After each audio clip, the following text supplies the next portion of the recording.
حضرت امام مالک علیہ رحمہ آپ کے پاس خلیفہ ابو جعفر اس دور کا جو بادشاہ تھا وہ آیا. جب وہ آیا تو آقا دو عالم صلی اللہ علیہ وسلم کے روضے پر اس نے حاضری دی. جب اس نے آقا دو عالم صلی اللہ علیہ وسلم کے روضے پہ حاضری دی فی مسجد رسول اللہ صلی اللہ علیہ وسلم، رسول اللہ صلی اللہ علیہ وسلم کی مسجد میں آیا. فقال له مالک یا امیر المومنین، حضرت امام مالک نے ابو جعفر کو کہا آئے وقت کے بادشاہ، لا ترفعوا صوتک فی ہذہ المسجد، فرمایا یہ رسول اللہ کی مسجد ہے، ذرا آپ اپنی آواز آہستہ رکھ.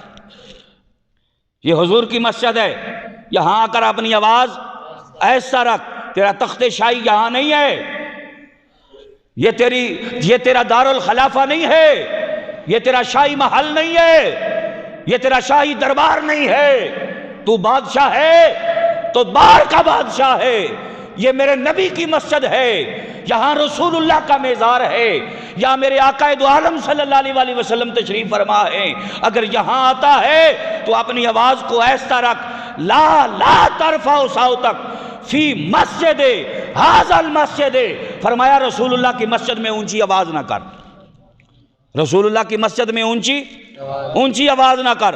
فإن اللہ وجل ادب قوم، کیا اللہ رب العالمین نے قوم کو یہ ادب نہیں سکھایا اپنے نبی کا کہ لا ترفعوا اصواتکم فوق صوت النبی صلی اللہ علیہ وسلم، کہ خالق کائنات نے نہیں فرمایا کہ آئے لوگو میرے نبی صلی اللہ علیہ وسلم کی آواز سے اونچی آواز نہ کرو. ان کے ادب اور احترام کا تو یہ عالم تھا، وہ اس قدر لوگوں کو جو تھا وہ جناب ادب پہ. اور پھر امام مدینہ حضرت امام مالک نے اپنے موطا کے اندر یہ بات درج فرمائی ہے. حضرت امام مالک کے موطا میں حضرت مالک بن انس رضی اللہ تعالیٰ عنہ، جنہیں امام مدینہ بھی کہا جاتا ہے اور جنہوں نے پوری زندگی رسول اللہ کے شہر مدینے میں گزاری تھی. اور آپ کی اگر مدینے میں رہنے کی داستان آپ پڑھو اور سنو تو انسان کی عقل دنگ رہ جاتی ہے. حضرت امام مالک یہ وہ تھے کہ زندگی میں فقط ایک حج کیا، دوسرا حج نہیں کیا. لوگوں نے کہا کہ حضرت آپ کے پاس وسائل بھی ہیں، کمی بھی کسی شے کی نہیں ہے، تو یہاں مدینہ شریف میں آپ رہتے ہیں، اگر پھر چلے جاتے مکہ میں، دور دراز سے لوگ وہاں آتے ہیں، آپ کا دیدار بھی کرتے اور آپ دوسرے حج کی سعادت بھی حاصل کر لیتے، تو آپ دوبارہ حج کے لیے کیوں نہیں جاتے؟ فرمایا اے بھلے لوکا، زندگی کا بھروسہ کوئی نہیں، زندگی کا پتہ کوئی نہیں، پتہ نہیں موت کب آ جائے.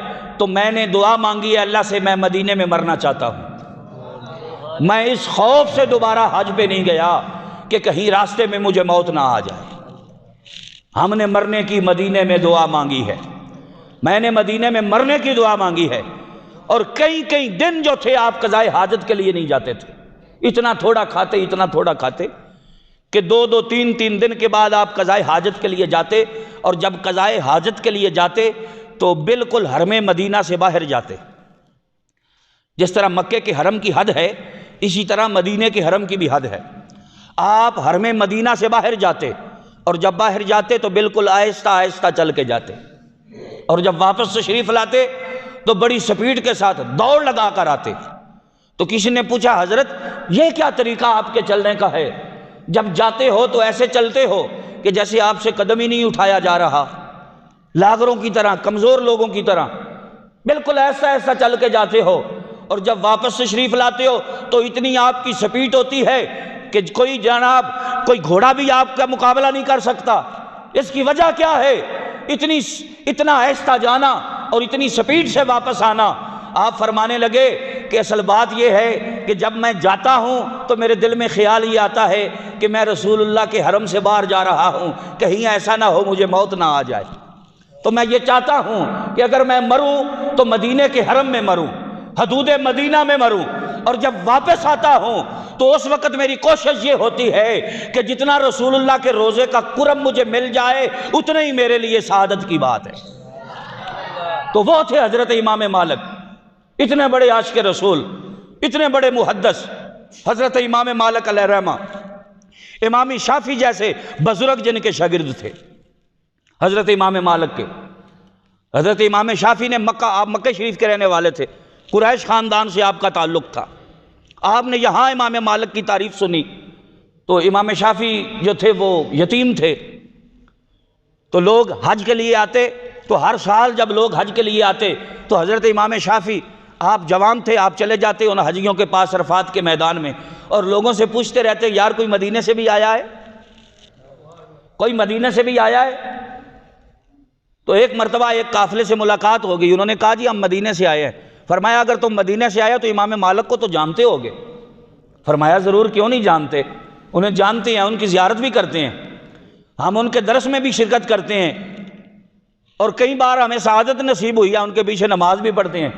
فرمایا اچھا بتاؤ نا امام مالک کیسے ہے؟ تو انہوں نے بتایا کہ امام مالک کیسے ہیں۔ جب انہوں نے بتایا تو آنکھوں سے آنسو چھلک پڑے۔ کہا نوجوان کھانے کا وقت ہے، کھائے گا؟ فرمایا ضرور کھاؤں گا۔ تو ان لوگوں نے کہا ہمیں لگتا ہے تو قریش خاندان سے ہے۔ فرمایا ہاں۔ تمہیں کیسے پتا چلا؟ کہنے لگے ہمیں اس طرح پتا چلا کہ قریش جو ہیں وہ دعوت قبول کرنے میں بھی بخل نہیں کرتے، دعوت دینے میں بھی بخل نہیں کرتے۔ تو تو نے جب بخل نہیں کیا، فوراً ہماری دعوت کو قبول کر لیا، تو ہم پہچان گئے کہ تو قریش خاندان سے ہے۔ تو آپ کی آنکھوں سے جب آنسو چھلکے نا تو وہ کہنے لگے بات کیا ہے؟ کہنے لگا بڑے دل میں اشتیاق ہے۔ امام شافعی نے کہا دل میں اشتیاق ہے امام مالک سے ملوں، دل میں بڑی ہوب ہے امام مالک سے ملوں، ان سے درس تلمذ حاصل کروں، ان کا شاگرد بن جاؤں۔ کہا تو مسئلہ کیا مانے ہے؟ کہا بھئی یہ بات مانے ہے میرے لیے کہ والد صاحب ہے نہیں، یتیم ہوں، پیسے بھی کوئی نہیں کہ سواری کوئی خرید لوں، اتنا لمبا چوڑا سفر کرنا دشوار ہے۔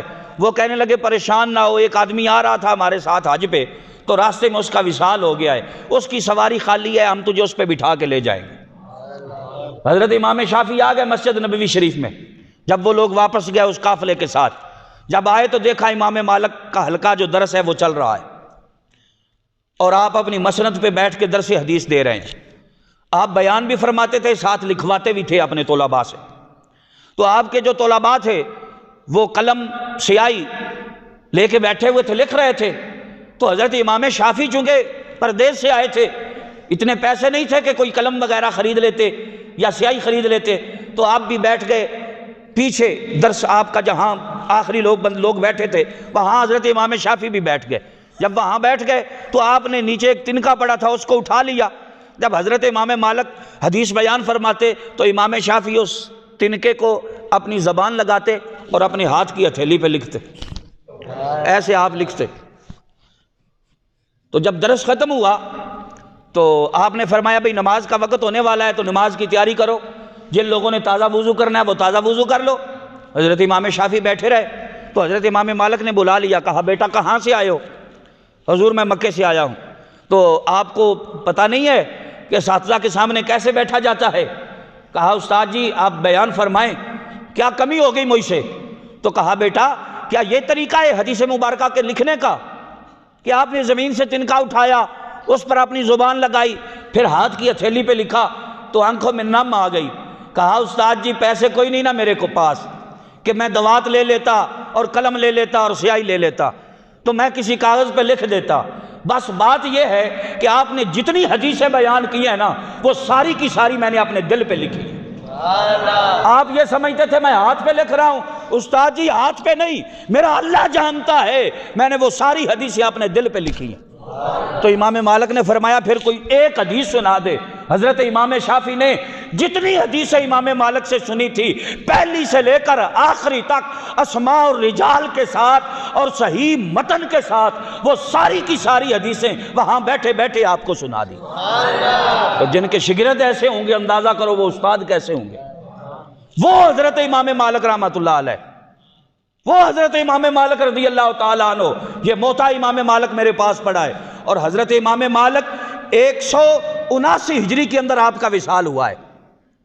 اتنے بڑے پرانے محدث ہیں یہ، امام بخاری سے پہلے کے ہیں، امام مسلم سے پہلے کے ہیں، امام نسائی اور ترمذی سے پہلے کے ہیں، سیاستہ کے جتنے محدثین ہیں ان سب سے یہ پہلے کے محدث ہیں حضرت امام مالک، جنہیں امام مدینہ کہا جاتا ہے۔ حضرت امام مالک کے متعلق بیان فرمایا گیا ہے اس موطا کے اندر، کان مالک ابن انس، حضرت مالک بن انس کرتے کیا تھے؟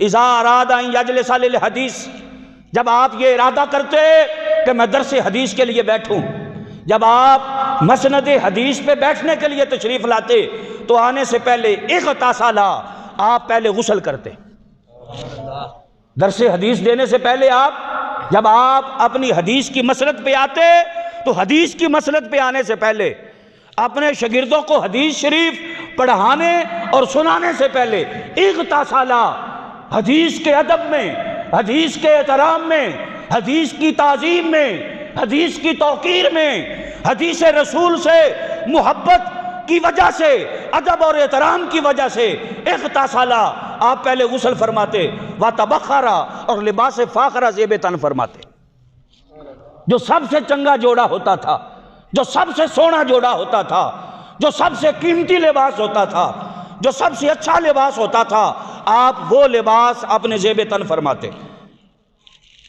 وتطیبا اور پھر اس کے بعد آپ خوشبو لگاتے، اور جس جگہ پہ آپ نے بیٹھ کے پڑھانا ہوتا تھا اس پوری جگہ پہ خوشبو کا چھڑکاؤ کروایا کرتے تھے، فضا کو معطر کیا جاتا، اس ماحول کو معطر کیا جاتا، اس مسند کو معطر کیا جاتا، اس پوری جگہ کو معطر کیا جاتا کہ جہاں بیٹھ کے آپ نے درس حدیث ارشاد فرمانا ہوتا تھا اس جگہ کو معطر کیا جاتا، اور معطر کرنے کے بعد پھر آپ حدیث مبارکہ بیان فرماتے تھے۔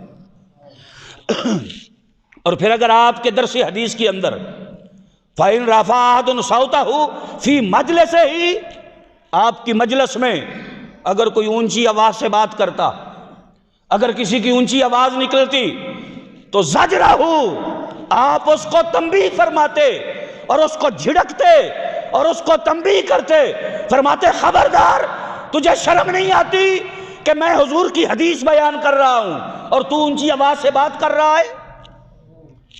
زجرہ، آپ اسے سختی کے ساتھ ڈانٹتے، سختی کے ساتھ اسے ڈانٹتے، فقط اس وجہ سے کہ یہاں درس حدیث ہو رہا ہے، تو اس درس حدیث سے کیا تیری بات زیادہ قیمتی ہے؟ اور پھر فرماتے وقالا، اور فرمایا کرتے تھے قال اللہ تعالی، میرے رب العالمین نے فرمایا یا ایھا الذین آمنوا لا ترفعوا اصواتکم فوق صوت النبی، اللہ رب العالمین نے فرمایا اوے وہ لوگوں جو ایمان لائے ہو، اپنی آوازوں کو میرے نبی کی آواز سے اونچا نہ کرو، اپنی آوازوں کو میرے نبی کی آواز سے اونچا نہ کرو۔ فمن رفع صوتہ عند حدیث رسول اللہ صلی اللہ علیہ وسلم فکأنما رفع صوتہ فوق صوت رسول اللہ صلی اللہ علیہ وسلم، فرمایا تمہیں پتہ نہیں ہے کہ رسول اللہ صلی اللہ علیہ وسلم کی حدیث کی آواز سے اونچی آواز کرنا یہ ایسے ہے کہ جیسے تم نے رسول اللہ صلی اللہ علیہ وسلم سے اپنی آواز کو اونچا کر لیا ہے۔ آپ کا یہ فرمانا اس بات کی دلیل ہے کہ آپ حدیث مبارکہ کی تعظیم بھی بعین ہی اسی طرح کیا کرتے تھے جس طرح رسول اللہ صلی اللہ علیہ وسلم کی تعظیم کی جاتی، ایسے آپ حدیث کی تعظیم کیا کرتے تھے، اور ایسے لوگوں کو جناب آپ تنبیہ فرماتے اور جھڑک کے بھی فرمایا کرتے تھے کہ خبردار تمہاری آوازیں رسول اللہ صلی اللہ علیہ وسلم کی آواز سے کبھی بھی اونچی نہیں ہونی چاہیے، یہ دربار مصطفیٰ ہے، یہاں آؤ تو سر جھکا کے آؤ، اور صرف سر نہیں بلکہ یہاں آؤ تو دل بھی جھکا کے آؤ، جو دل بھی جھکا کے آتے ہیں، جو سر بھی جھکا کے آتے ہیں، جو نظریں بھی جھکا کے آتے ہیں، یہاں جو بھی ملتا ہے ادب کے سبب سے ملتا ہے، بے ادباں مقصود نہ حاصل تے نہ درگاہ ڈھوئی، باج ادب دے منزل مقصود تے پہنچیا نہ کوئی، بے ادب بے مراد، با ادب با مراد، بے ادب انسان جو ہے وہ ہمیشہ بے مراد رہتا ہے، وہ کبھی اپنی مراد کو نہیں پہنچتا، اور با ادب لوگ جو ہوتے ہیں اللہ رب العالمین انہیں دونوں جہانوں میں نواز دیتا ہے، اس جہان میں بھی مالک ان پہ کرم نوازیاں فرماتا ہے اور اگلے جہان میں بھی مالک ان پر کرم